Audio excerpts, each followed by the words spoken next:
Actually started on time for this one.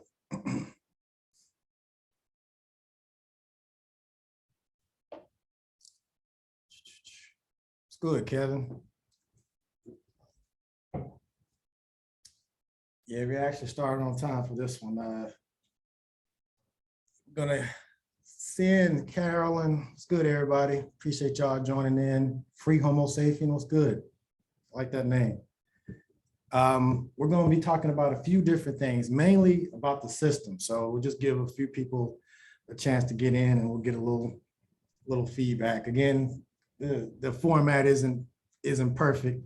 I actually have to write this stuff backwards so it's seen.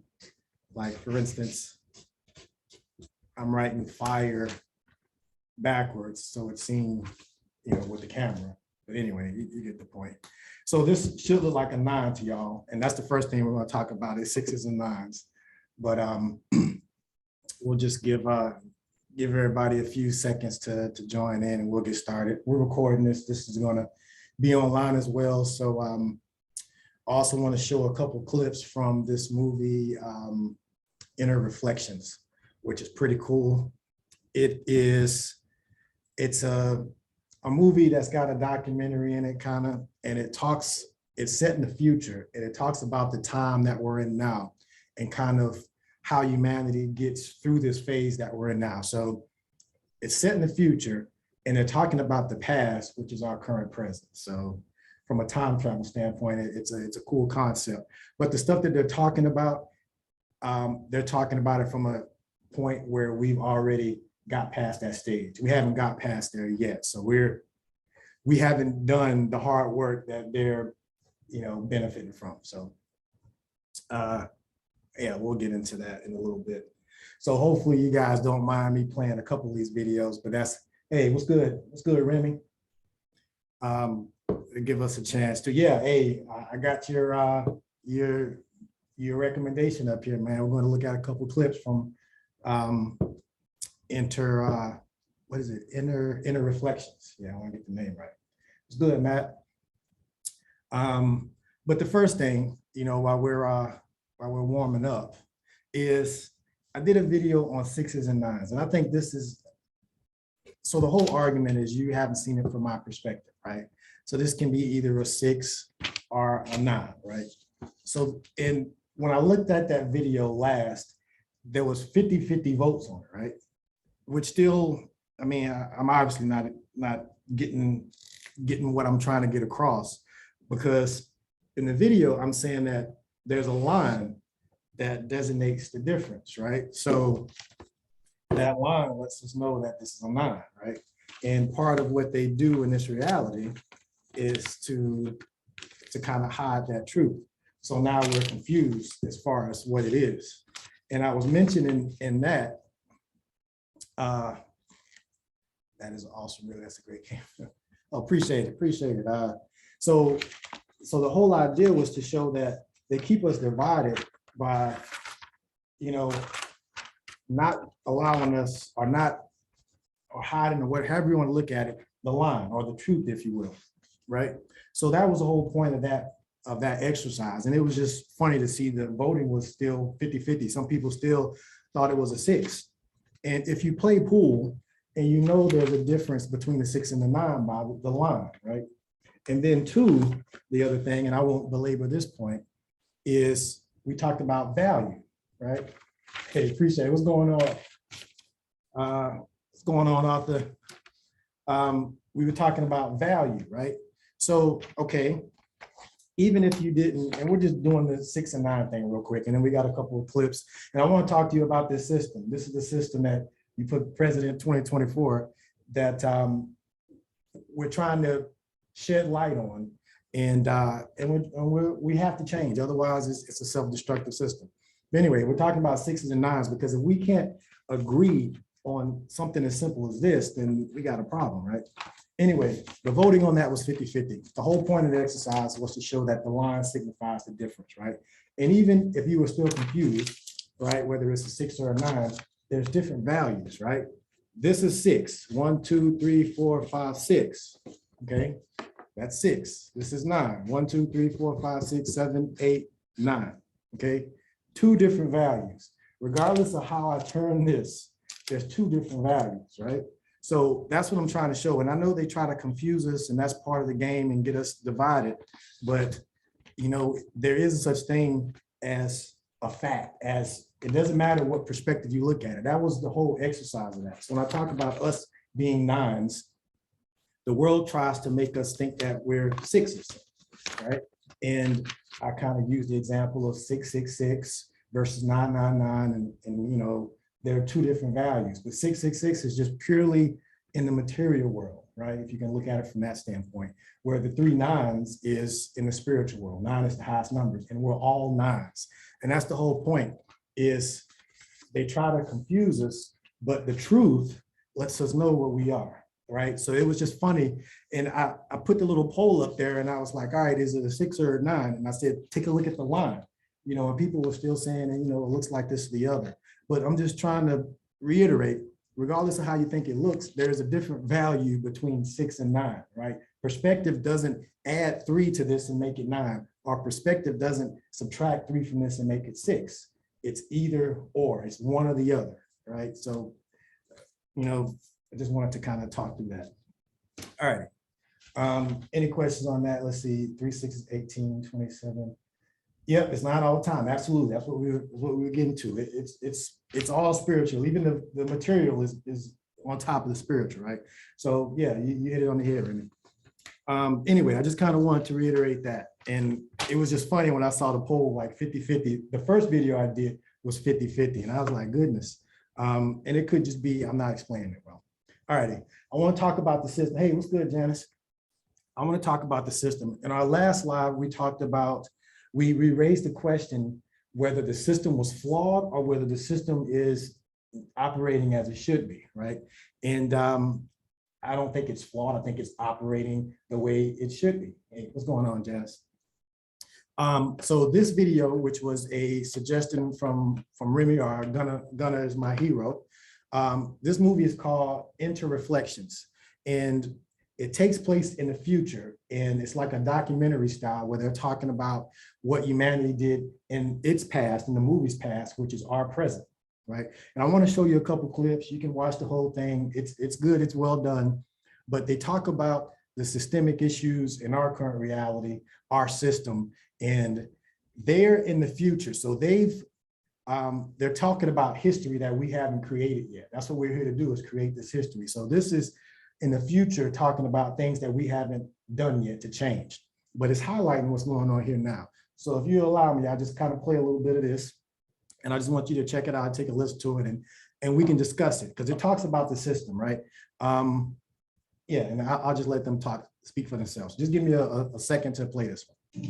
The average person engages 6 hours of media, much of that news constantly reinforcing the status quo. I'm glad you brought that up. News is a business. And do you think that any for-profit institution is ever going to tolerate ideas that move against how it survives? The odds are stacked, John. The system protects itself on every level, almost as if it were a living organism. But for argument's sake, let's assume a formidable movement existed, a united front to change the social structure. Then what? Does it play out on the stage of political theater, a stage owned and operated by business power? Part of the awakening. People are realizing their elected officials are structurally corrupted by default. So the awakening that they're talking about, and again, this takes place in the future, is what we're going through now, right? This process of awakening. So these guys are you know, very aware, the producers of this movies and the writers of this movie, but they talk about this system. And so we're able to talk on a level, because we've done a lot of research, we've done a lot of homework. We can talk about these things. Matter of fact, we can show you what's going on here. Just like as they rewind and show things that are happening in the past, this is our present, right? This system. And they talk about the news, right? What's the name of the movie again? It's called InterReflections. InterReflections. And I ended up watching it on Tubi. I downloaded the app and saw it on there. You can see it for free with commercials. First time, you know, seeing it on Tubi or whatever. But yeah, it's called InterReflections. And they talk about a few different things. I'm gonna show another clip as well, but we'll kind of talk about this. because the system is not going to change itself. That's the whole point of this. The system is not going to change itself. As he mentioned, it acts like an organism, right? A organism that tries to protect itself. Yes, InterReflections, and that's such a hard time remembering the two. Yeah, I know, right? I feel you on that, really. Yeah, it's a weird name, kind of, but you know, it works. It's a good movie. But they hit a lot of things on the head. Now, they don't talk about the transition on after the Great Awakening, or you know what happens at that point. That's the part of the script that we write. But it's really bringing the system to light, which is what we're doing now. You know, in the age of information, we can see what's going on. But part of the way the system works is it forces us to try to funnel change through it, right? Like you talked about the political system. And I know we're talking about presidential campaigns and things of that nature, but the system is not going to change itself. The people that benefit from the system are not going to do things that take money out of their pockets or are a detriment to them, especially the ones that are enriching themselves off of it, right? So that's why it's, you know, part of the whole presidential thing was just to show that on a scale that people are familiar with.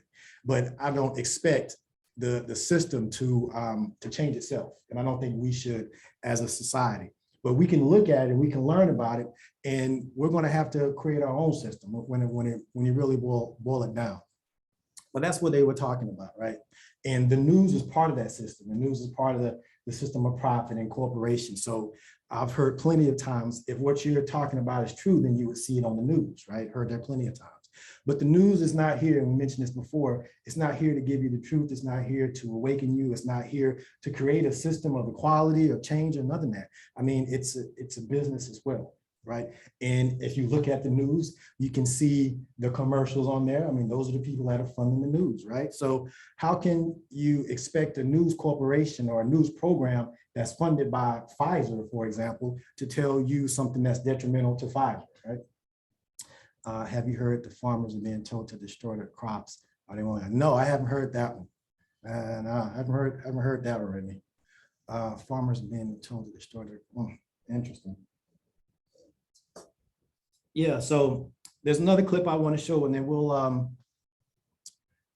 get into the bigger discussion, because I want to get your feedback as well. So they're talking about the systemic issue. So we can see the system, and some would believe that the system is broken. And they would believe that, well, it would be better if this person was in office or that person is in office.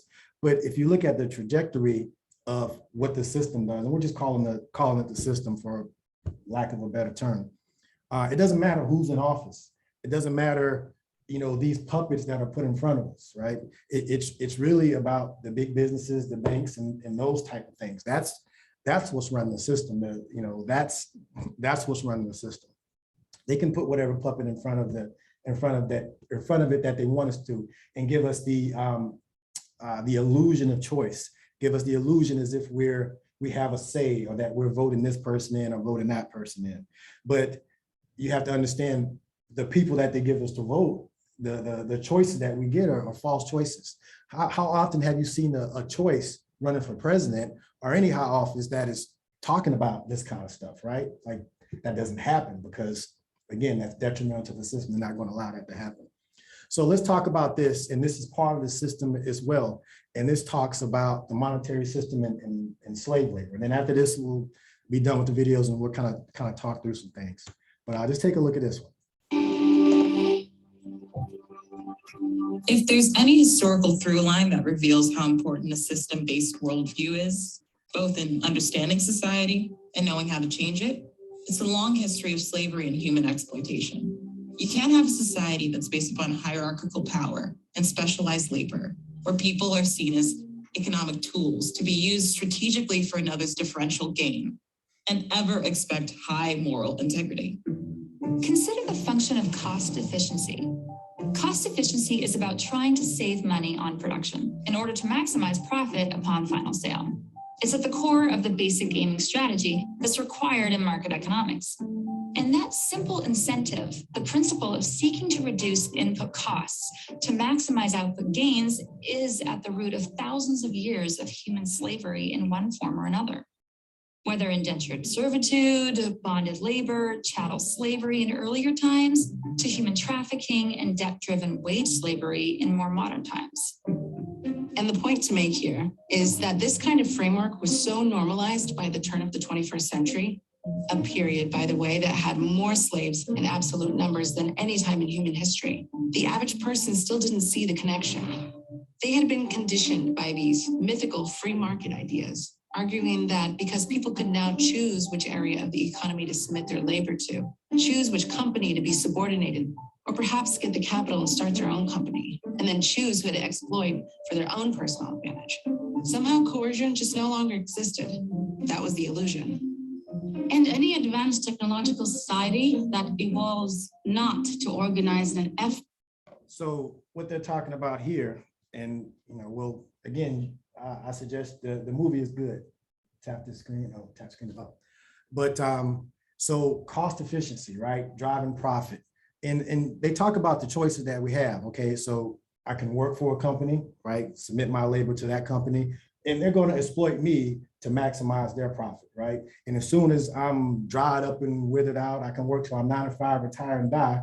And they're just going to put another person inside of that chair and continue the same thing and try to do it as cheaply as possible for a profit. The same thing. Hey, what's going on, Brandon?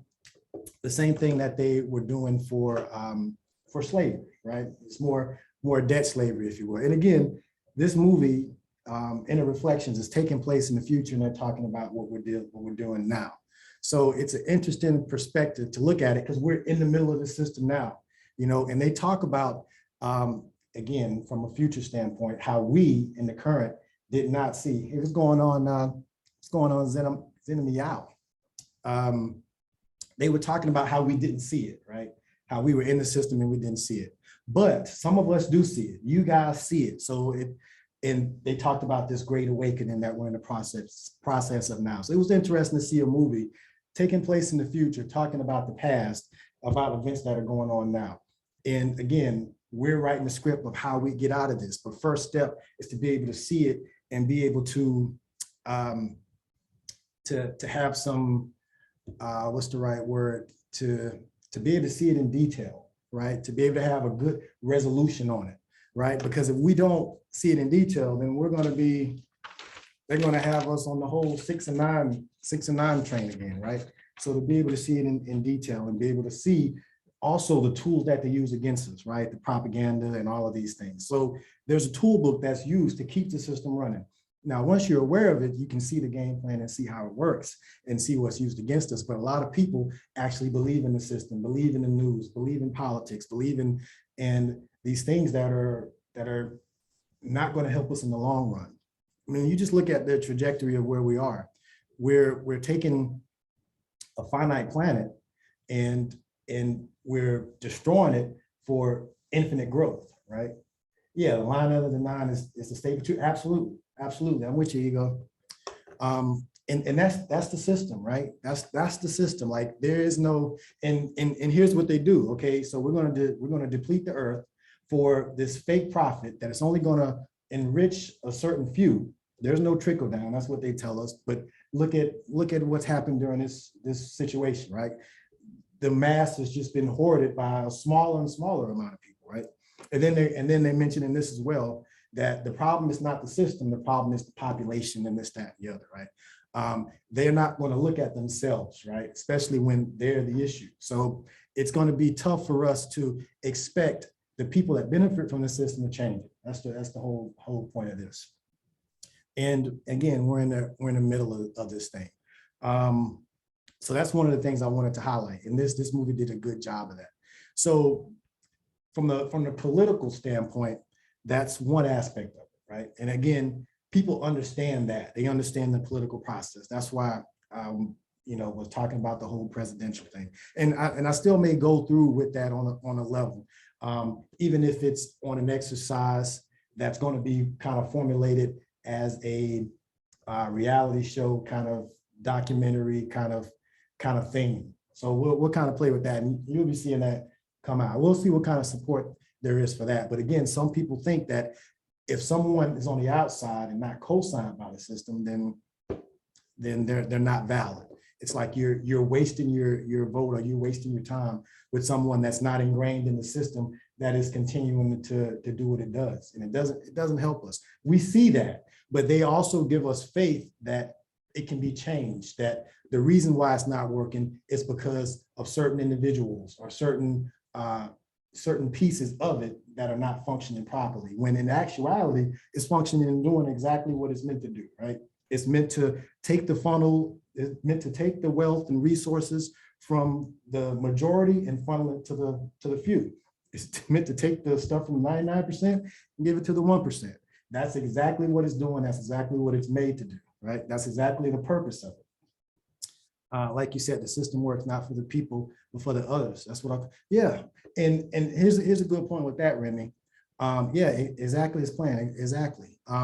And here's the thing, because you mentioned others, and we can play with that idea, because it's not natural, right? If you look at just what we're doing, it's not natural, right? It's a separation that a lot of us, we were born into this thing, we're indoctrinated into it, and it takes work to look at it and step away from it to really see it, right? Because there's people that, if it's not on the news, it's not true. You know, they're programmed, you know, if you will, by the system. So they don't see the alternative. They don't see the other part of it. And they think it's normal. You know, it's been normalized that, hey, it's okay to run the planet in the dirt for the wealth of these few individuals. Like, that's okay. Like, that's what we're supposed to do. That's the only system that we have. That's the only system that they give us, right? Well, I don't call them the elites, and I don't call them the positive. I simply call them, yeah, I feel you on that. I feel you on that, Remy. And just piggybacking on the others is because the majority of us understand community, understand collaboration, understand relationships. We're sharing beings. We don't want to hoard things for ourselves. We want to share those things, right? Hey, what's going on, Alexis? So we understand that, right? We understand our connection to nature. We understand that we're a part of nature. A lot of us on here wouldn't create a system that does what this system does, right? So it's very unnatural. It's very other, if you will. It's almost not human, right? Because what other species on this planet does things on a systematic and grand scale that is not beneficial to it or its environment, right? I mean, I used to joke, I wasn't rich if I give it all away. Yeah. And it's a mentality too, you know, of these individuals that have these resources. I mean, just again, if these people really wanted to do things for the betterment of humanity, they have the time, money, and resources to do so. That's not in their agenda. They don't want to do that. That's not something that they want to do. So the quicker that we realize that and stop looking for them to do those things, one, stop supporting them, two, because supporting them is supporting our downfall. We're supporting these entities, if you will, that are destroying the planet that we live on. And a lot of them, they think they're going to go off and go somewhere else, right? That's why they're all trying to go to space, because their system is not sustainable, right? They don't look at the long-term things. And we have to look at the long-term things because we're part of this, right? And we have children here, and we have people that are going to come after us, and we don't want to give them a crap show, right?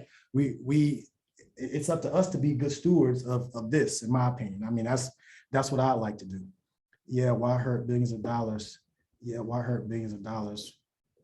Yeah, exactly. Yeah, where are they going to take it? Yeah, it's and for a lot of them, it's worthless. It's like they spend a lot of money on all this stuff, but at the end of the day, they can't spend it all. I mean, it'll be a full-time job trying to spend all of that money, and it's just more like a game they play. It's more like keeping score in their eyes. Like their definition of success is how many zeros they have in the bank, when none of us are going to take it with us. So what's really important is what we do with this time that we have here. But again, the society, we see the pictures and the news and how they put these people on a pedestal because they have money, as if that makes them more worthy, like they're worth. You know, they say this person is worth X amount. No, they're not worth any more than you and I are worth, right? So, but again, that's the system. And you think about it, who perpetuates that? The news, they're part of that system. So they're putting this in front of our face. That's part of the programming, right? So it's, if you look at it, it is pretty, it's a lot, you know, it's a lot.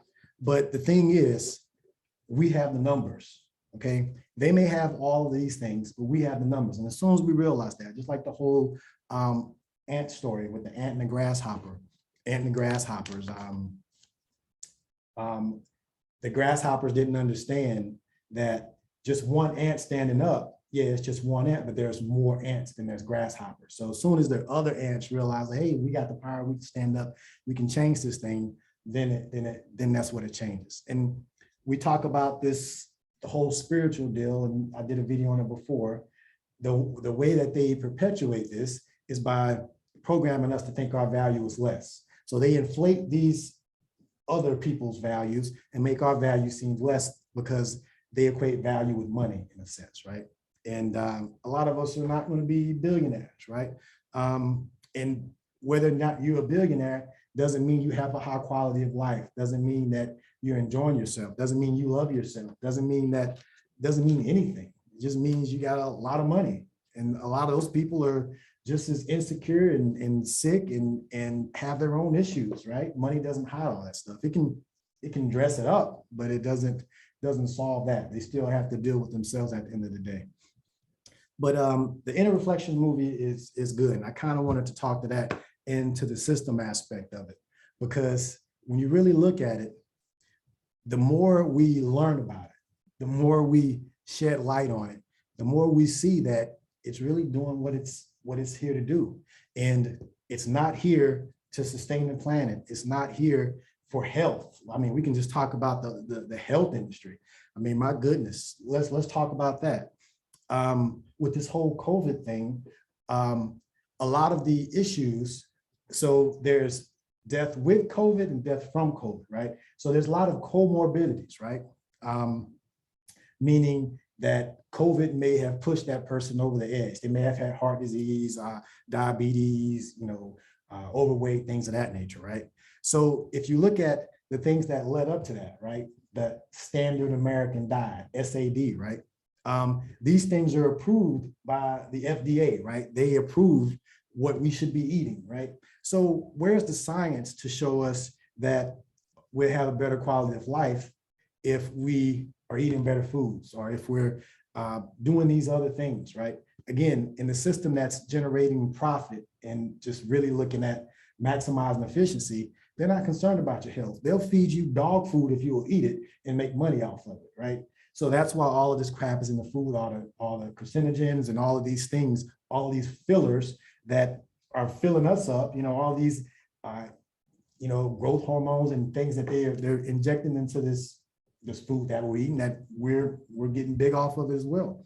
But again, it's about maximizing efficiency. They want to grow the egg to the chicken as fast as possible. So they're going to plump that joker up. And when you eat that chicken, then the same things that plump the chicken up plumps us up, right? And now we got these plump people, and it's all for profit. So now these plump people are at an increased risk, right? Heart disease before this whole thing was one of the top killers of people. And that's something that, for the most part, can be mitigated with diet and exercise. But there's a lot of things that contribute to this, and it's kind of overwhelming when you look at it as a total. But the way I try to take a bite of that elephant is just to focus on the individual, because once you focus on the individual, them being able to take their own power back, them being able to make better decisions, then that's where it changes. Yeah, United States uses all the stuff that's been banned in so many countries. Yeah, absolutely, absolutely. So when they were like, yeah, well, it's FDA approved, this, that, and the other, it's like, that doesn't mean nothing. They're just like Gunnar says, there's countries that don't take the food that we eat on a daily basis. Like, it's banned in their countries because they know how detrimental it is. But we eat that stuff all day, every day, right? And we're also told how exceptional America is. And when you really look at where America ranks, we're not as exceptional as we're taught. And we're taught that other countries, they have propaganda, they have censorship and things of that nature. But we have that same thing here as well. You know, it's the same thing that goes on here. So that's a good point, Randy. Yeah, FDA, and even when you dig deeper into that, right? So you got the big businesses that are like revolving doors for these corporations, right? So the like for instance, you got the FDA regulating a company where the individual that's on the FDA used to be the head of this company and vice versa. So it's a revolving door. So they're policing themselves. It's like the fox watching over the hen house. I mentioned this before. We are the fire nation. You gotta let me know what you mean by that. We are the fire nation. Ego, expand on that a little bit for me if you can, boss. I forgot what I was going to say about the FDA. It'll come back. Yeah, what was it? It was, I hate when that happens. Yeah, but these companies are revolving doors for the people that, it was referees. I talked about before being referees, free medical, free college, free housing. Other countries are a lot better. Yeah, policing itself. Thanks, Janice, policing itself. The referees, right? I did a video before talking about sports. Sports would not be anything without the guy in black and white, the referee, right? The guy that, we use this, the guy that shows where the lines are, right? Because without the lines, it's a free for all. There's no, it's either or. So we have to have the lines. This is inbounds, this is out of bounds, right? We have to keep the time. This constitutes a score. This is not a score, you know? So without a referee, there wouldn't be any games. But in this reality, the referee, the person that's supposed to be calling things out, is bought and paid for. They're part of the system, right? The referee is corrupt as well. And when I look at the referee, I mean, one of the referees we're supposed to have is a free media, right? That's supposed to report on these things, but that doesn't happen. They're bought and paid for as well. You know, that's the thing about a monetary system. You can soak up a lot of things by just money. Hey, what's going on, Natasha? FDA and their labels and their tricky verbiage. Yeah, it's crazy. I mean, you think about it. I mean, look at how much effort it takes to just like Natasha said, how much effort does it take to try to eat right, to try to try to live a healthy life, to try to stay away from the things that are going to cause you harm in the long term. Like, it's so much effort to try to do those things. It's a whole lot easier to just be unhealthy. I mean, it really is. It's very comfortable to do that, and it's normalized. And part of that system is the whole medical system. They make a lot of money off that, so it doesn't benefit them to have a healthy society, right? If I'm selling the medicine, it doesn't benefit me to give you the cure, right? I make more money off the medicine. So this whole system of profit is not geared for sustainability. It's not geared for homeostasis. It's geared for consumption. We have to continually consume. They have to continually program us that even though we have everything we need, it's not enough and we need more. We need the newest and greatest things. Why do doctors only push pharmaceuticals when they should? Absolutely, absolutely. You know, when this pandemic just hit, that's how I knew in my mind that it wasn't about health, because they were only saying this is the cure, this is what you need, this is how you get over this, when there's other things that could be done naturally, right? And, you know, it's not about health. It's not about health, right? I feel like I have to do a ton of research before yeah, it's true. It's true, Natasha. And even how because again, it's a revolving door. You talk about the FDA and things of that nature, how they change the names of the chemicals and this and that and the other. It's crazy. And it just shows you that it's not about our health. It's not about that. And these are the systems that we're relying on. These are the people, the referees that we're looking to look out for us, right? So we have to understand that the referee is bought and paid for as well. It's like wrestling. It's a big show. And that, because if you think about it, let's use wrestling for example. My granddad loves wrestling. And if you told him wrestling was fake, he'll say, you get in there, you know? How about 150 side effects of that ailment? Yeah. Yeah, health is not the priority, but just like wrestling, right? So my granddad thinks wrestling is real, right? And again, those are big guys. They work out, all that stuff. So they're muscular, they're athletic as well. But there's a difference between watching someone wrestle and watching an MMA fight, right? There's a difference when you're actually hit by a punch, right? There's a whole different thing. But when you look at wrestling, and if they really wanted it to be real, and he always gets mad at the referees, right? But the referees are in on it as well. And if they really wanted to make it real, and that one referee has the option of getting beat up or body slammed or whatever, add more referees, add a replay there if you really wanted to make it fair. But it's not about making it fair, right? It's about entertainment. And yeah, that's the same thing with this reality. The referee, our media, is not in the business of making it fair. They're in the business of making money and satisfying the people that pay their stuff. Rusty is a soap opera for man. Yeah, it is definitely. Wrestling, wrestling is. And politics as well. Politics is a soap opera as well. That's one of the things that we have to realize. And I know people get identified with this person and that person, but just step back and just look at it systematically. Regardless of who's in office, certain things still get done. Certain drums still get beat. Certain military budgets still get spent. Certain things still are going to happen regardless of who's in office. And the quicker we realize that, then the quicker we can do something about it. But a lot of people still believe in the system, right? That's the only choice they're given. And they're programmed by the media and programmed by the TV. And then you got the reinforcing system that squashes out dissent. You know, if you're crazy, you're a conspiracy theorist, you're all of these things. There was a good quote in the movie that a person, it's not a sane thing, and I'm messing up the quote from Krishnamurti. It's not a sane thing for a person to be well adjusted to a sick society, right? So if this society is sick and we're bucking against the system, we're not adjusted to it, we're actually the healthy ones. We're actually the ones that have some sense about us because we understand that the system is sick. Those that are following along with the system, they're caught up in it, you know, and they look at us like we're the nutballs. But there's going to be a time where they're going to be able to see, that the truth is going to come out. And this is part of our work. It's part of what we're doing as well. So yeah. Hey, what's up, Helen? Yeah. And you're not crazy. I mean, you're not alone either. So that's one of the good things about doing things like this. It lets us know that we're not alone and we're not crazy. It's not crazy to look at the system and say something's wrong, right?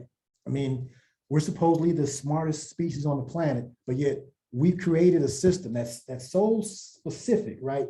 Just think of the millions of ways that we can govern ourselves and distribute the resources of the planet. We're letting this specific one do it. And this specific one is destroying the environment that we live in and making it worse for us from our health standpoint, mentally, spiritually, all of these things. And it's lunacy, you know?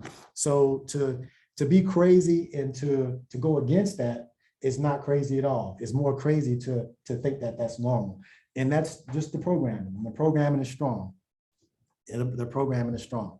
So the illusion of choice is given to the people. Absolutely. Yeah, the illusion of choice. And it's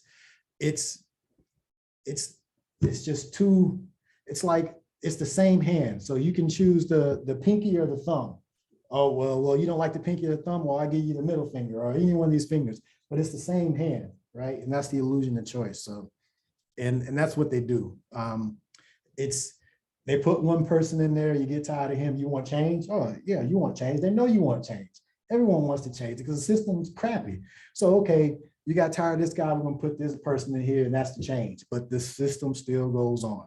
The rich still get richer. The environment still is depleted. The funds still are being hoarded by a select few. That doesn't stop, regardless of who's in power, who's in office. So I can't say anything about the government. I think they'll put me in another house. Yeah, well, there's more people that are seeing this. And here's the thing. Yeah, they can say I'm crazy. They can say, Gunnar, you're crazy. They can say Helen's crazy. They can say Alexis is crazy. They can say Janice is crazy. But now, are all of us crazy? You know, it's easy to, you know, point out individuals, but as a collective, now are we really crazy? Especially if we're playing off the same sheet and we're not divided amongst ourselves. We have a clear game plan and a clear thing that unites us. Then it becomes something to compare now. Now you actually got a true comparison because, okay, you say this group of people are crazy. Okay, now how are we crazy? What is crazy about what we're saying? What are we saying that's not factual? What are we saying that's not accurate? You know, you know, and we can do that comparison. We can see who's crazier because let's say we're crazy. This reality that we got right now is crazier, right? So, I mean, we can look at it from that way as well. My 8-year-old dad, you missed the, my 8-year-old dad, you missed the earlier message. I guess I missed that one. So I can't even, yeah, so the system, we were talking about the system. So, and we were showing this movie. I'm not going to show any more clips on this. I'm trying to keep this one within like an hour and a half because we're recording it and we'll put it online, but it's well done. It's called I keep messing it up. InterReflections. I got to get the name right. But again, it's talking about a time in history that we're going through now. And this movie is talking about the future. And it's talking about the systems that we haven't changed yet that are, you know, degrading everything. And I just really want to shed light on, because I think people, when they see that there's an alternative, because we're not, again, we're giving false choices, right? So part of the whole thing of getting this and amplifying it as much as I can is to show the alternative. It's just like in the Matrix, just to show the red pill. Like we're just given different colors of blue, just to show the red pill. And now we can discuss the difference between the two and the value between the two, right? And then people can make an informed decision. Just like in G.I. Joe, knowledge is power, right? Or knowing is half the battle, I should say. So to be able to know that there's an alternative, and then you can do your own comparison. And now you have something else to look at, whereas we're not given the alternatives right now. That's my 80 would have put. Yeah. I mean, and that's the thing.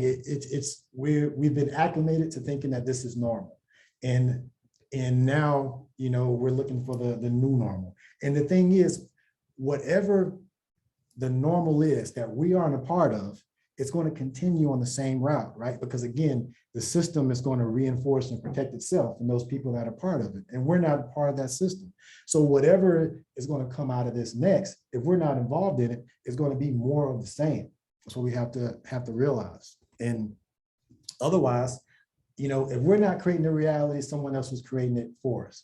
And the thing is, if someone else is creating your reality for you, they may not have your best interests at heart, and they can definitely not know what's better for you than you do, right? So we have to be more active in this, and otherwise we're just gonna continue to get what we've been getting, and we can't sustain that on a lot of different levels.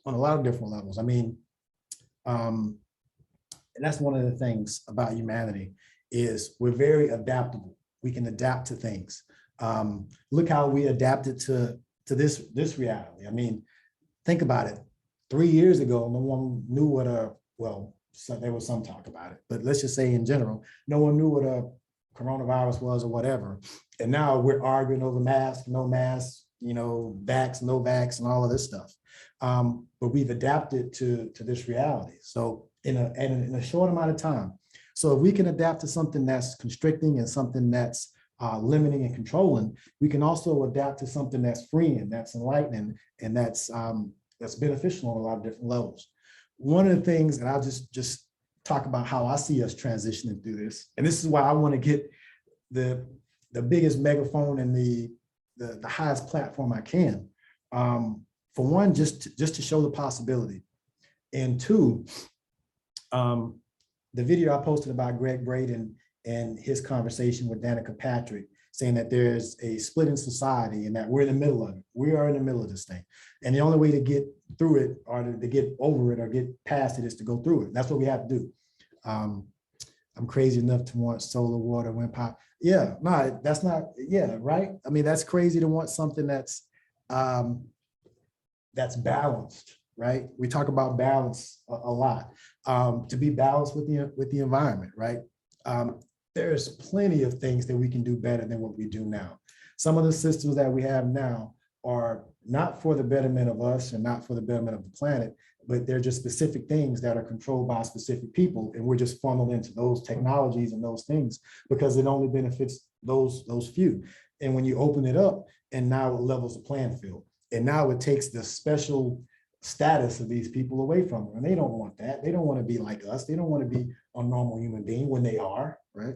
Especially, I mean, their money doesn't make them special. But that's part of the game. And the potential is there. The reason why I want to talk about this in the open and show the alternatives is because I feel that's not really seen like this. For some reason, well, obvious reasons that we're talking about this is not going to be seen on the news. I mean, and if they do, they're definitely trying to control the narrative. We see how they work. We see they try to pigeonhole people into a certain thing. They try to paint you in a certain light. They try to control the narrative. And when you can see the game plan that they use, it's easy to circumvent it because they're not creative. They co-opt our creative abilities, right? And they, give us the program that they want us to run. They give us the play that they want, that the plays that we run are from their playbook, and their playbook only benefits them. So we're able to run our own plays. We're able to create things that benefit us. We're the ones that are doing the work. We have the labor and the intelligence. I mean, we're the cogs in the machine. The only difference is the flow is going to a select few. We need to, redirect that flow to ourselves. I mean, it's ridiculous to me that 1% can control 99% of anything. That just doesn't make sense. It just doesn't make sense. Like I said, I happened on that movie and watched a lot of interesting stuff. No ads ever for that. Yeah. No, that's a good suggestion on that one. I mean, I'm obviously showing it here, so I enjoyed it as well. It was good, Loja Bear. So broadcasting. Like when Neo plugged into the Matrix, he was broadcasting. And there are certain people that are still going to be plugged into the system, right? And the whole idea is just to show them an alternative, show them a choice. They say knowing is half the battle. So we're in the middle of this battle now. So to know that there's an alternative, to know there's a different way to look at the system, ourselves, how we interact, all of this stuff, it's going to show a difference and maybe get them to question, right? Because it needs to happen on an individual basis. But as I was talking about before, the adaptability of humans, I feel that we're able to, look at all the change that we went through in a short amount of time. So if we can go through that change on a negative scale, I feel we can go through that change on a positive scale. We can adapt quickly, and we can adapt to a reality that doesn't involve the same powers that be, or the same others, if you will, whatever name you want to give them, that doesn't involve them. We can adapt to that just as quickly as we adapt to this. It's definitely possible. We've shown that can happen. We talk about balance on the negative scale. We can do it on the positive scale. And hey, what's going on, BMX King?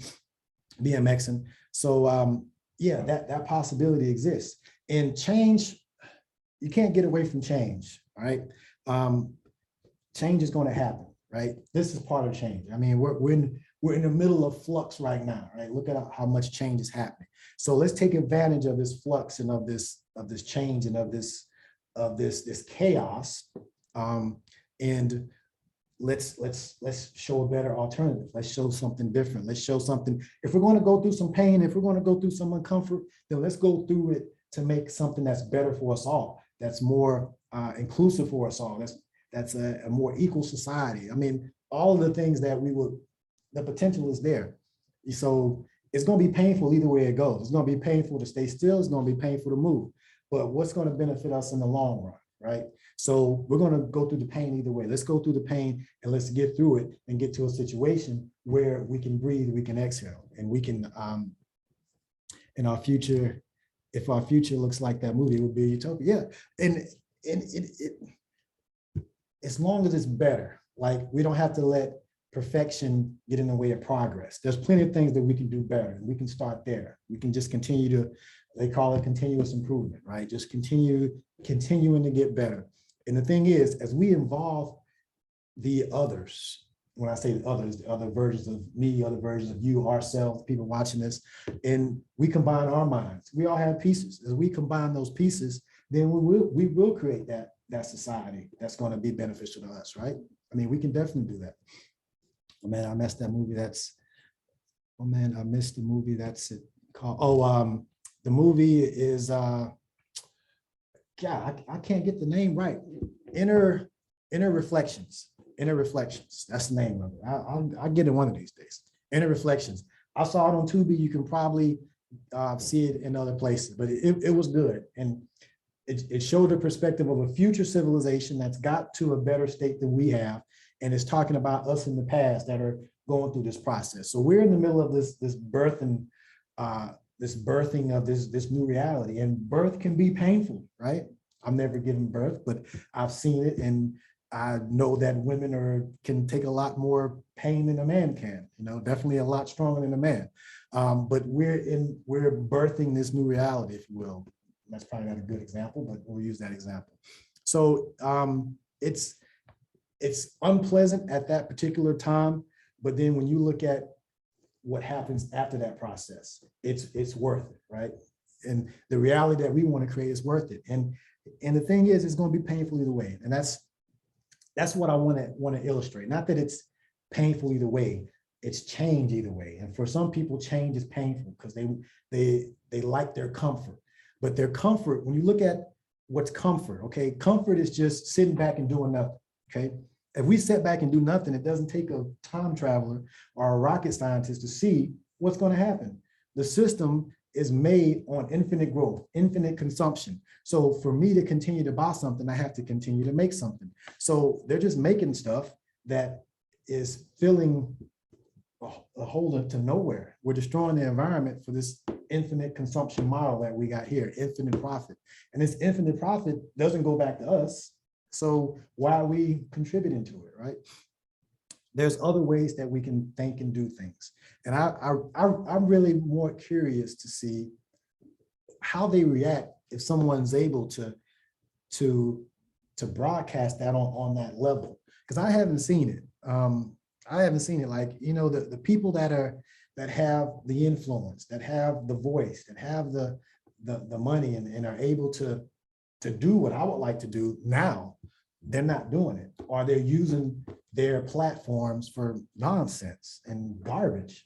And that's normal. And we applaud these people, and we support these people, and we buy their products, and we aspire to be them, but they are not doing anything that's helping on a larger collective scale.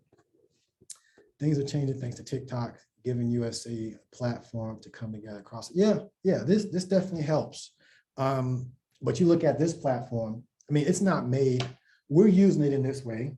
I mean, we're hijacking it, if you will, but this platform isn't made for this particular conversation.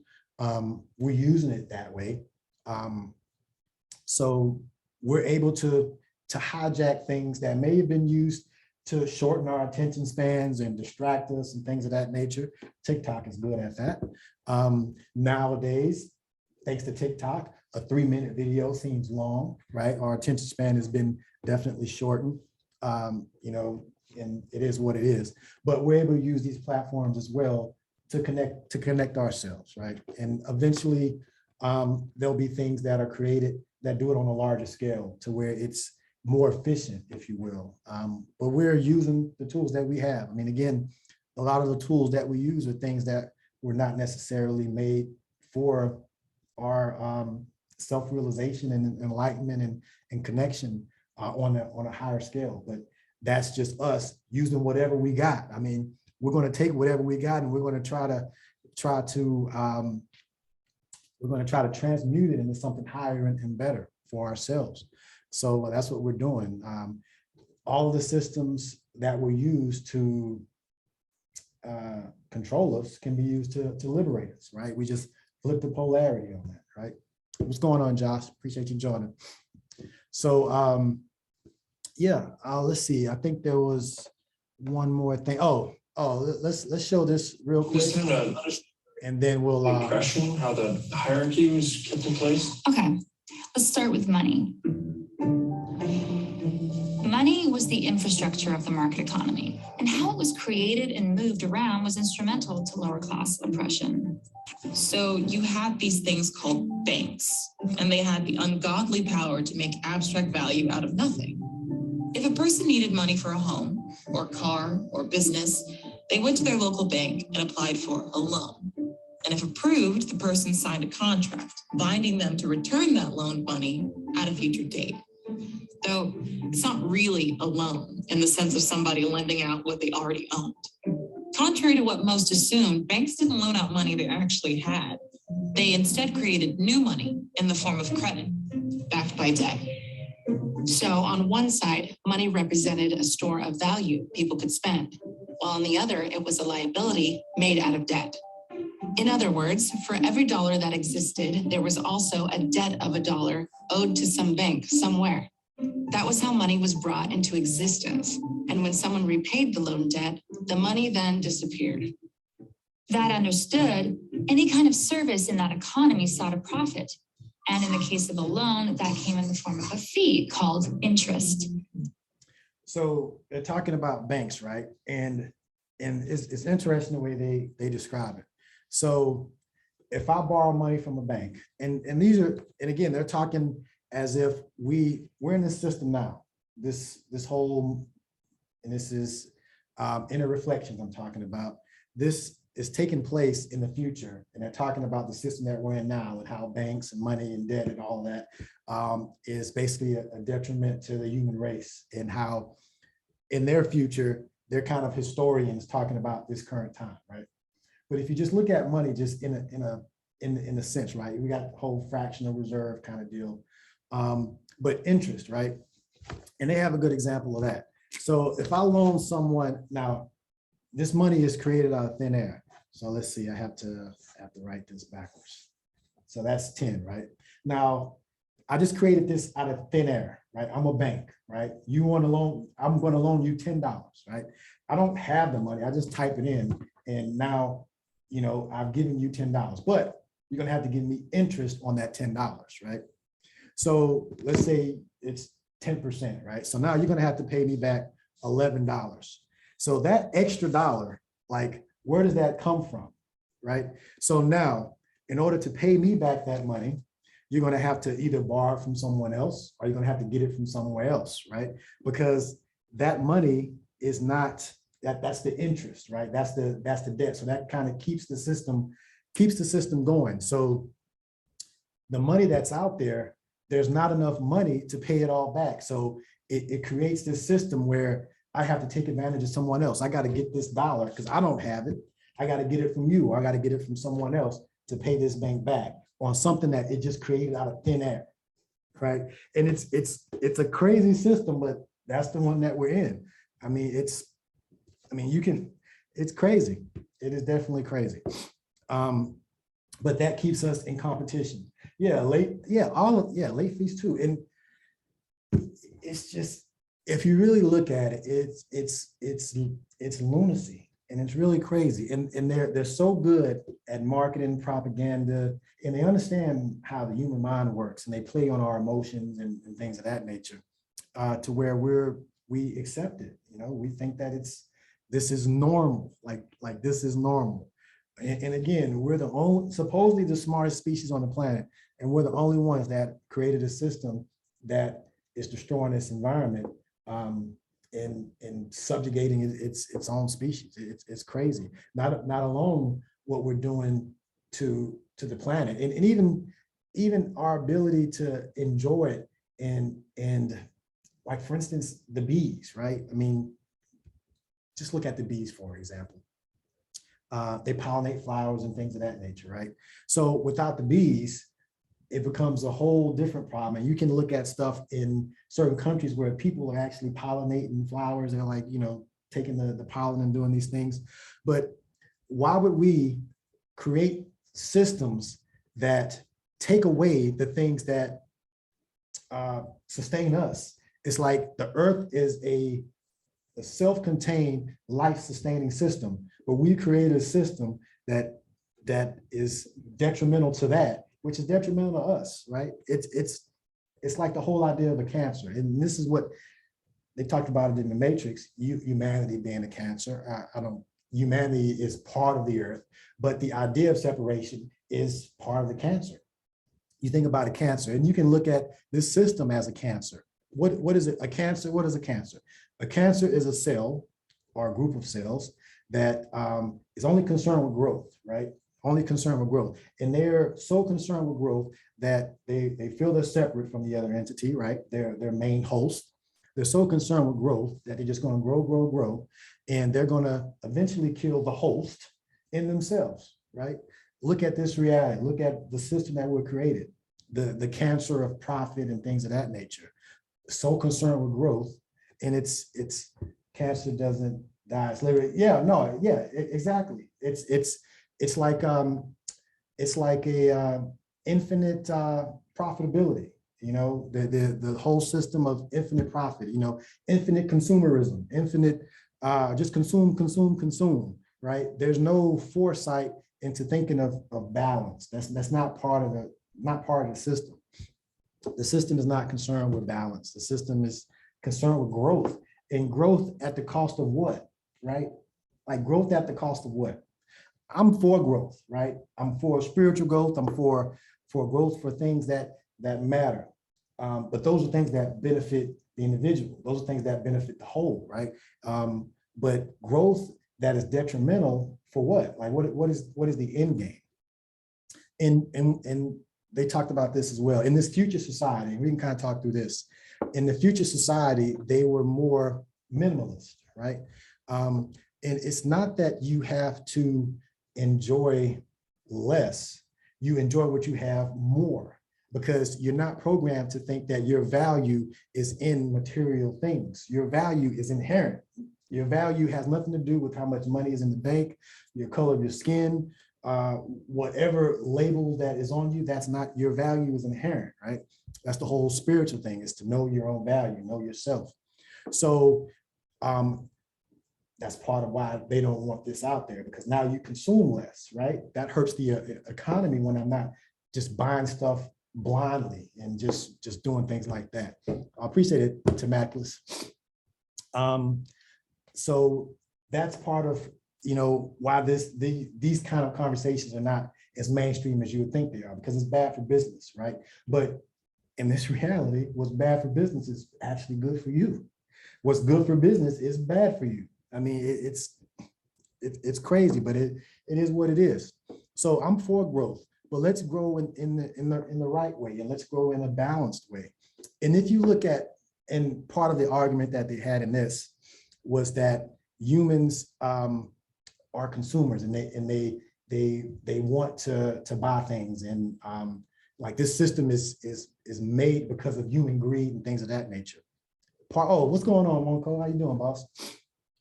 But divine lessons deserve blessings. I feel you on that. But so they make it seem like this is part of our nature. Like, we're just consuming is part of our nature. But like I spent last weekend or the weekend before with a little baby, right? And we were all babies. We all still have that innocence and all that stuff within us. But a baby is not about consumption. Like, it's not inherent in the human being. We're programmed to think that we need all of these things to make us happy, because, I'm glad you caught it too, boss. Because that's what we're programmed to do. I mean, you can look at any commercial, right? Regardless of what it is, they show people happy, even for the drug commercials, right? They show people happy, and it's like, this thing will make me happy, right? Now, they're not even looking at the society that made you feel sick in the first place, because they don't care about that, because they want to sell you the thing that makes you happy, right? And that happiness is not something that's sustainable. It's, you have to continue to consume. You need the latest and greatest thing. When you have your own internal happiness, then it's uncaused. True happiness is uncaused. Like, you don't need a reason to be happy. You can just be happy because you are. Look at a baby. A baby is yeah, present in the play mode. Absolutely. They're not about consumption. Like, once you have your basic material needs met, you know, you've ate, your Pampers changed, I mean, you're good. Like, you don't need the latest and greatest iPhone or car, or I can give a baby $1 million and they're just gonna, you know, it doesn't matter. We've been programmed to think that these things are valuable. We're putting value in false things, but it's not inherently in us, is the point I'm trying to make. We don't come in saying money, money, money, money, money, money, money, right? We don't do that. We know better, right? So we need very little to be happy. This is the whole point of that.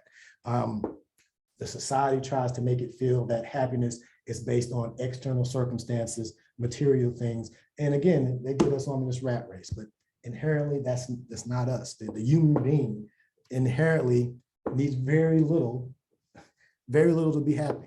But again, we're programmed to think that. And that programming, who does that benefit? That programming benefits those that want to sell us those things. So that's why it's difficult to have the alternate program on the same platforms that they got a monopoly on a lot of this stuff. So, we do the best we can what we have, and things are and what we're doing here. But just kind of wanted to highlight that we don't come in like that. Just observe a baby. Just observe, you can buy them all the toys and the most expensive, this, that, and the other, and they may just like that little ball, or that little dirty rag, or their favorite towel, or whatever. The value is not there. We're programmed into that as we get older, as we get indoctrinated through the system, as they, take us through these years. A lot of the things that I've learned wasn't in school. I've been through school, college, all of this stuff. The most important things I learned were outside of school, and it took a lot of deprogramming that stuff to, as well. So the programming is strong. The programming is definitely strong. Woman actually thinking we need, Helen, you hit on something there. Cause that's a whole nother thing with that's a good one. Yeah, the whole beauty thing, that's a whole huge industry. They know what they're doing. They know what they're doing. And it's not about making you feel beautiful or all that stuff. It's a business. And they're selling products. Yeah, seen them laugh. Yeah, lashes seem to be getting longer and longer nowadays. Lashes, hair, all of that stuff. You can just look in any ghetto and you can see, not even the ghetto, but you see them there. The beauty stores, where they're selling all of these things that are trying to make these people look in the mirror and like what they see better, when they don't realize that the external, the lashes, the hair, and all of this stuff, because a lot of them are just mimicking what they see on TV, and these images that are put up as if these people's lives are better, or that they're enjoying their lives more, when they're not, right? It's a whole persona, but it's an industry, it's a business, and they're out to sell us on things, right? So that's a big one there with the whole women thing, because that's a whole industry in itself. And guys, they have our industry as well. I mean, none of us are immune to the system, to the advertisement, and to these things, because it's to make money. It's to make us feel that we need something outside of ourselves to be happy, right? When that's not the truth. That is not the case, right? Again, true happiness is uncaused. If you have a baby, and again, they're fed and their Pampers changed and they're just playing or whatever, what makes them happy? Nothing, right? Nothing makes them happy. They're inherently happy. But we've been programmed to think we need things and that and the other. And the whole thing is to reprogram yourself to where you realize that you don't need that stuff.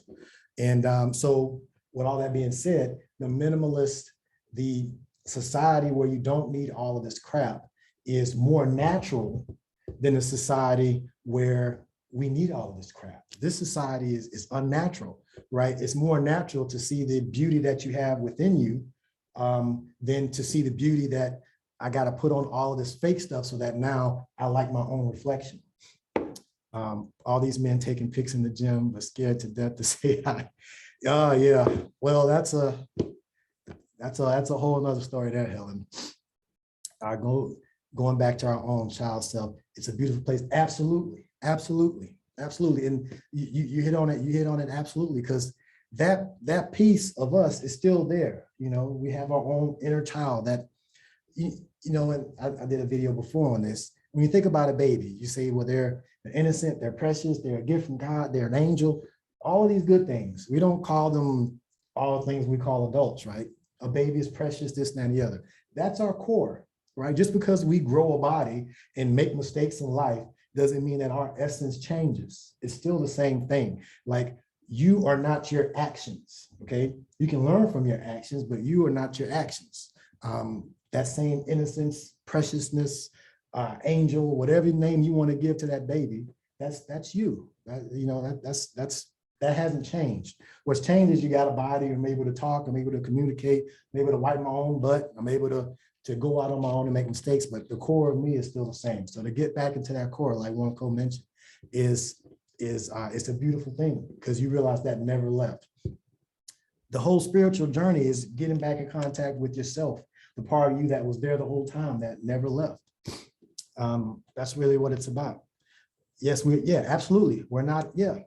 So the little book in the 100-degree challenge that I keep talking about talks about these things, talks about, basically, I tried to make it as simple as possible, a spiritual book for people that don't read. And it's really about, oh, 2 Tuesdays, what's to come tomorrow? I don't know. What's up, Divided We Fall? I don't know, man. It's going to be a lot of twos, man. And it seems like something's ramping up. I mean, maybe it's because we're making it ramp up, but we'll see. But the 100-degree challenge is really a systematic way of removing what we're not. And then when you remove what you're not, what's left, right? And that's really what it's about. It's not about adding anything. A lot of these dogmatic beliefs and religions are about adding things, adding rules, adding saviors, adding intermediaries, adding somebody. Taco Tuesday, right? Yeah, I think it is a portal. I think it is a portal. But the thing is, we still have to do things. Like, I still feel that regardless, if a portal is a door that's opening, we still got to walk through it. We still got to take the action, right? We still got to do things. We can have opportunities for change, but we still have to take action. There's still a free will thing, right? So there may be stars that align, and maybe this 222 is an alignment of things, but we still have to take the action. We just can't just sit back and just say, oh, well, it's 2222, you know, I ain't got to do nothing. No, I mean, maybe that is going to amplify the actions that we take, right? But we still have to take actions, because the people that are in the entities and the others that we talked about before that have created this system, they don't rest, like they don't stop, right? They continually thinking about things. They continually try to fortify their position. So they're taking action. They're not praying. They're not just meditating. They, you know, nothing wrong with those things, but they're taking action as well. And I use this example, right? I can pray, I can meditate, I can fast, I can do whatever I want in my head. And maybe there's someone that has the mental capability to make this move, right? I'm not on that level yet. So for me to do it, for me to make this move from here to here, I got to take action. That's the quickest way to do things. So we just have to keep that in mind, that we can be in our heads a lot. We can think about things. We can overthink things. Sometimes I think about things a lot. We can procrastinate, but we have to take action, because otherwise it's going to stay there, right? It's going to stay there. And if you look at a lot of these religions, they're waiting on these saviors. A lot of these religions were given to us to keep us subservient and to keep us waiting on something that may not or probably won't happen while we're being subjugated to things that are happening now. But if I continue to wait for someone else to move that pen, I'll be waiting for a long time, waiting for a very long time. I could be waiting for thousands of years if no one else comes in this room for that pen to move. But I can save myself a lot of time by moving it myself, right? So long way to kind of say that. But yeah, I'm hoping that things align for us, but I still want us to take action because that's how we solidify. That's what really programs the matrix, right? I can think about this blank sheet of paper until I'm blue in the face, but until I write something on it, it's not. Now that's programmed. Now that's in the matrix, right? I took action. Otherwise, it's still just going to be blank. And a lot of us, not you guys, but a lot of us are waiting for someone else to do something for us that we can do ourselves. Yes, we need to organize. That's late. Yeah, absolutely. And I think this is the process, Helen. It's not an easy process. It's not one that there's a script. There's and we mentioned that before, but this is part of the process. We connect with like-minded people, and we're building a network.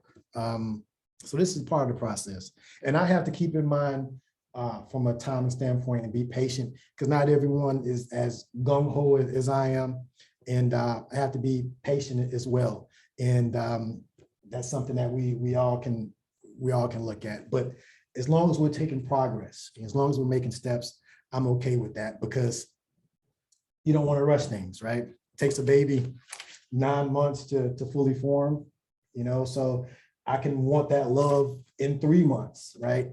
But if I rush that, then that's going to be detrimental, right? So there's a time for it. And you're right, Divided We Fall. Patience is the hardest part. Like I said before, what is the biggest lesson to learn if you want to time travel? That's patience, which is like very counterintuitive. But when you look at the way things line up, and just like Lex said about 222, maybe that is an alignment of things, and we have to be patient for that. I mean, we'll see. The proof is going to be in the pudding. We got to give the baby's milk first. Yeah. Hey, what's going on, Wedge? Yeah, you're right. We got to get the baby's milk first, right? Absolutely. There was something else that I was gonna touch on. There's some things that are in the works, but really what I want to do, this conversation, like I feel is good. I feel this is valuable. I think it's constructive, and I know it's just one way and just me running my mouth now. But I like the feedback. In my normal day-to-day, this doesn't happen. So I enjoy these interactions with you guys. Nothing much, just chilling and listen. Appreciate that, Reg. Appreciate it.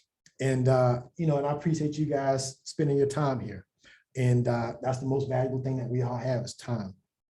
And what I want to spend my time doing is, I think this has value. I know it has value. And I feel if properly shown, people can see the difference between what they're given and what's available. And they can make their own choice. And it can be articulated in a way. It's not about anybody being judgmental. It's inclusive. It's just showing what our potential is. Like one of the things that I want to know and I want to see is what are we really capable of? Because what we're shown and what we're told is nowhere near our potential. Nowhere near.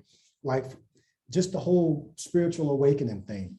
Like how many of you were taught that in school, right? Taught that in class, taught that in college. Very few. These are things you had to find out for yourself. These are things that you had to dig and pull out of the weeds yourself, right?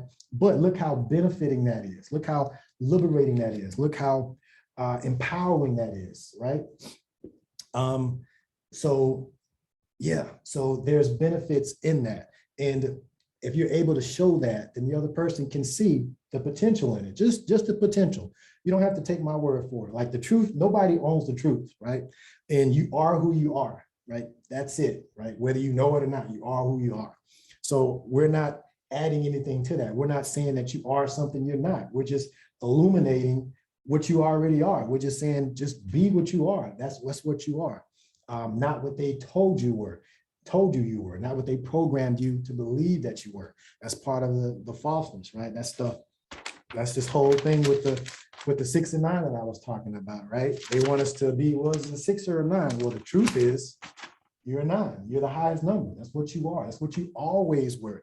But they can make us believe that we're opposites and we're fighting each other. But when I talk about value, there's a difference between a 6 and a 9. In the value, 1, 2, 3, 4, 5, 6. 1, 2, 3, 4, 5, 6, 7, 8, 9, right? Even if I turn this upside down and I hide the truth, we can still talk about value. Because even if you think this is the other thing, there is a difference between a 6 and a 9.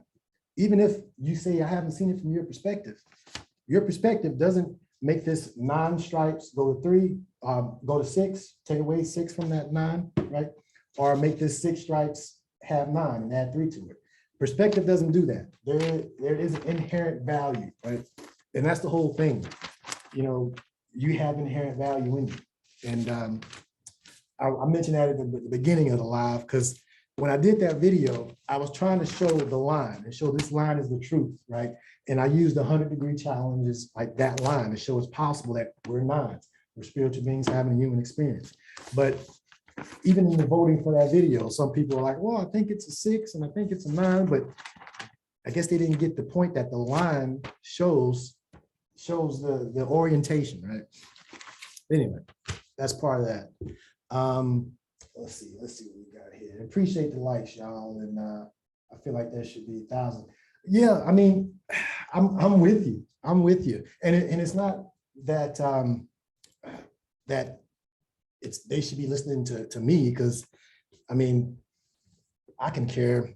I'm not like, my intent is not to be rich or famous or anything like that. I just want to provide value. I just want to be a service on the highest level I can, and I want to see the potential that we can have on the highest level I can. That's it. And yeah, I mean, a lot of you guys talk about things. I see the stuff you post, like we got a good understanding of it. It's just in small pockets. And one of the things I want to do is just, hey, let's see what this does, and let's push it out in front. You know, let's push it out in front. And I don't mind having a target on my back. I don't mind being the first mouse. You know, they say second mouse gets the cheese, right? But I don't mind that, because when I look at history and the shoulders of the people that I'm standing on, someone had to take those steps and make those sacrifices, right? I mean, I wouldn't be here, we wouldn't be here or have the freedoms that we have now if it wasn't for people stepping up and speaking out against the system. You know, some of those people get absorbed, or their movements get absorbed, and they become figures to look at instead of figures to emulate. That's part of the game they play as well. But yeah, I want to see what's possible. All we can do is grow our community, connect. Absolutely, I'm with you, and that's what we're doing. I mean, this is part of it. But we can grow it in this way. But I also want to get into that spin zone, that matrix of deception. You know, it's like the light goes in the darkest places, right?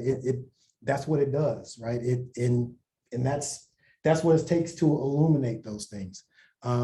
And I just want to be a part of that. And then we're all a part of that. We all make up this screen. That's, you know, using this example, and I think it's a good example. We're all looking at this on the screen.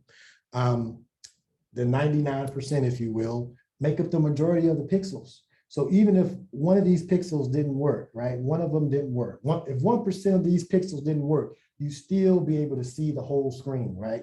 It's not going to make a difference.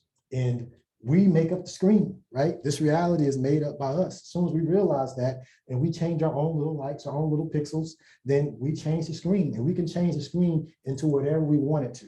That's our potential. Like it's unlimited. Like it's what can you imagine? Like, can you imagine something that you can't create? Can you imagine something that you can't do?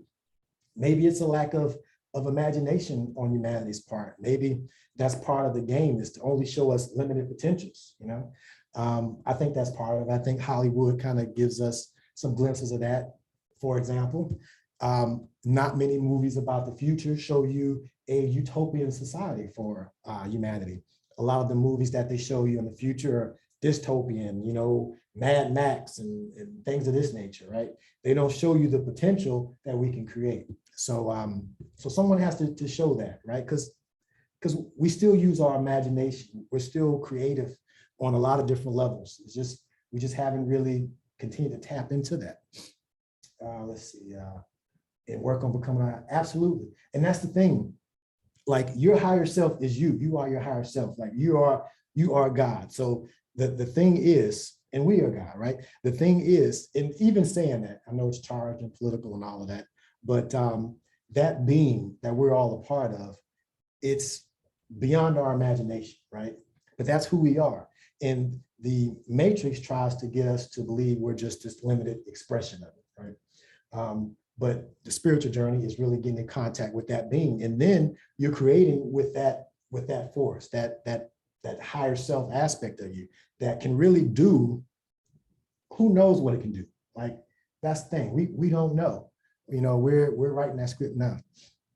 Let's see, we got, but what if someone feels completely empty? So there's been times where we've been there, you know, and it depends on where you are in your journey, that emptiness, you know, some call it the dark night of the soul or whatever. Like, the thing I would say to you three bells is, it boils down to the question, okay, who is experiencing this emptiness? You say you're feeling empty. So it's a simple thing, but it's a powerful thing. So who is this feeling empty? Who is this being that's feeling the presence of this emptiness? And are you emptiness? Are you experiencing emptiness? If you are experiencing emptiness, then you are not emptiness, right? You know, you cannot have a body and be a body at the same time. You can't experience something and be something at the same time. So if you're feeling empty, then just look at the perspective of what is feeling empty. So it's not to say the emptiness is not there. We're not trying to sugarcoat things. We're looking at what is, you know, we're complex individuals. We have emotions and things of that nature. We all go through our ups and downs. But when you have the perspective of you're not your emotions, you're not the emptiness, you're not your circumstances, you're not your body, you're not your thoughts, you're something that is experiencing these things, then you can begin to have some space between who you are and the emptiness, right?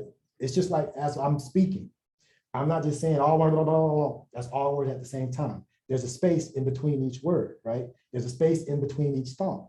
You're that space in between the thoughts. You're that space in between the emptiness that you talk about in your being.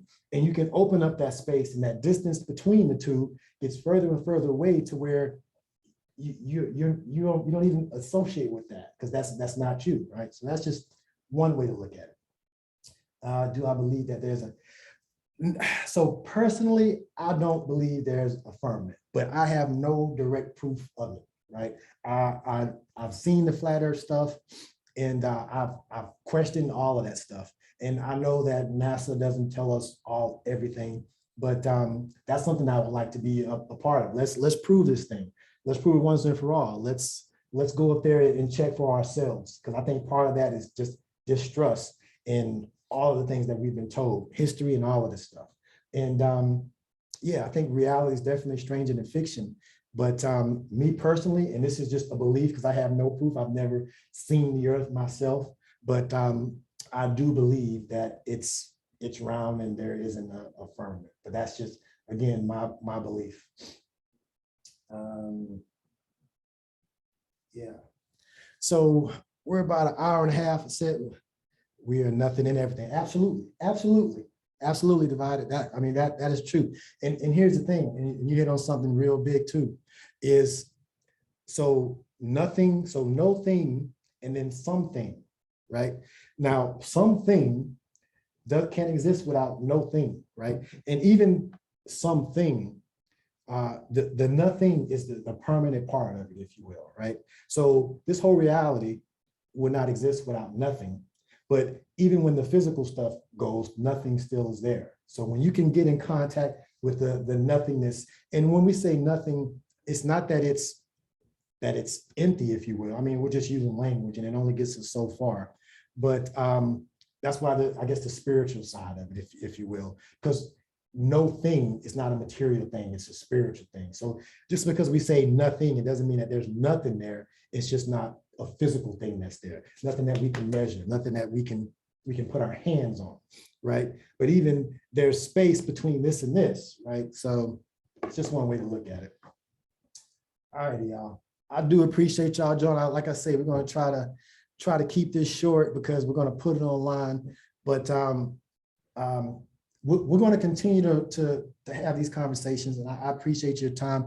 I want to continue to talk about the future and part of the thing that I want to do with this campaign.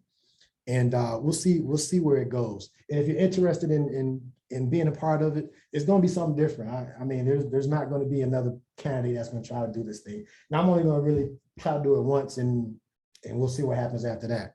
But I really want to show a glimpse and a vision for the future that is what we would create as people that are experiencing this. We're experiencing the reality that's not created by us and for us. It's created to serve the people that are serving, and you can see it's serving a select few. So what is the vision for a reality where we can solve some of these problems? We have everything that we need given to us for free on this planet, right here, right now. The only problem is we've allowed certain entities to hoard and distribute it in a way that's not beneficial to the whole. And that's it. So we can create a system or show a vision for a system that is the opposite, right? If this is possible, then the other is possible. So let's talk about that. Let's start to put some ideas and thoughts around this new system that we want to create. And in this movie about the future, it's called, keep messing the name up, InterReflections, called InterReflections. They're creating a utopian kind of society. And they have some ideas about it, and you can see it if you look at the movie. And it's an interesting concept. One of the things, and I'll let you go after this one, is they didn't have money, they didn't have the same employment and jobs and things of that nature. And I give you one story. We talked about children. I asked a young lady, and she was, I don't know, probably 8 at the time, just to get a feedback from a person that hasn't been involved in this system, haven't fully been indoctrinated, can communicate, not just a baby, but has seen enough of the world and just wanted to get their opinion on what are the things that we can do as the people that are giving this world to them to inherit. Like what kind of world would you like to have? And she said it very simply. This is an 8-year-old. She said, do what you love and get what you love, right? And I thought about it, and then we talked about it, and I said, well, how would this work? You know, and she explained it, you know, do what you love and get what you love. The people that are doing the things that they want to do are things that they love, they're passionate about. And those things that they do will create things that will be able to be accessed by the people that love them. And it's just a way to exchange energy or exchange time, doing things that you love, creating things that other people love. And you know, it was very simple. And I'm not explaining it as well as she explained it, because even her parents were like, what about this and what about that?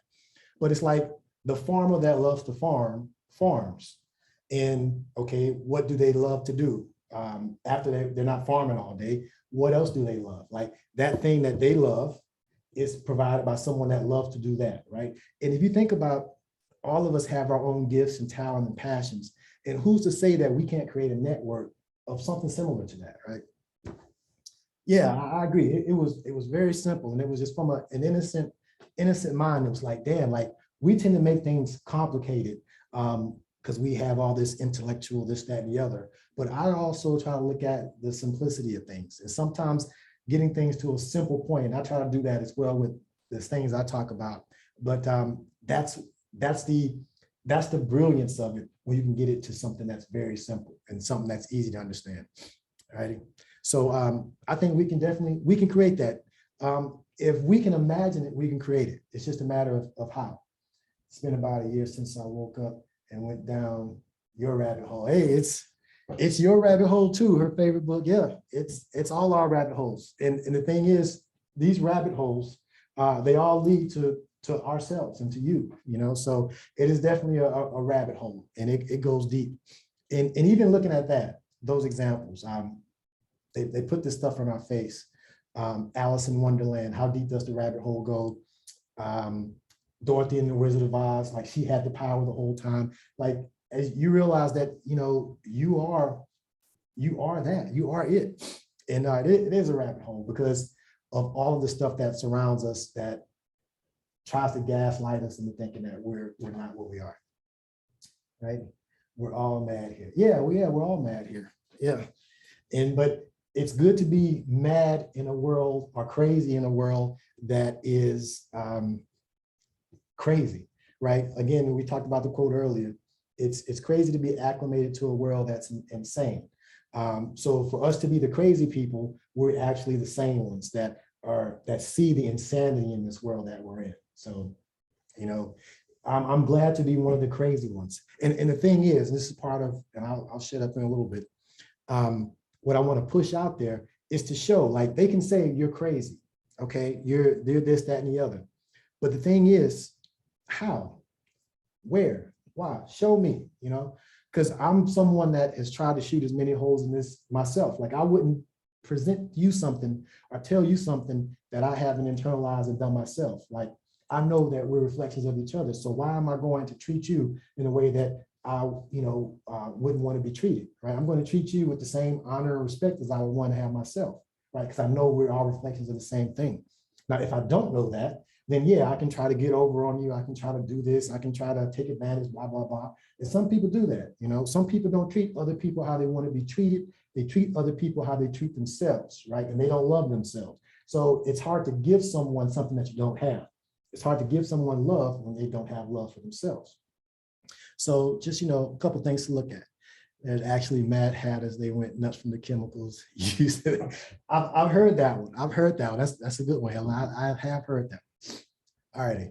So I say we're going to keep this one short. Again, appreciate it. We'll have more conversations. We'll keep it going. And love all you guys and gals, kings and queens, gods and goddesses, all that good stuff. And continue to let your light shine, because that's what it's going to take. We make up the screen. We're the pixels. I'm just one example. We're all examples. If we keep on shining, then the other pixels next to us, even the ones that think we're crazy, they'll be like, well, damn, this person's shining pretty bright. You mean tell me there's a light in me too? Yeah, there's light in you, and now you can shine yours as well. And that's how we change the screen. All right, y'all. Peace. And thank you. Y'all take it easy.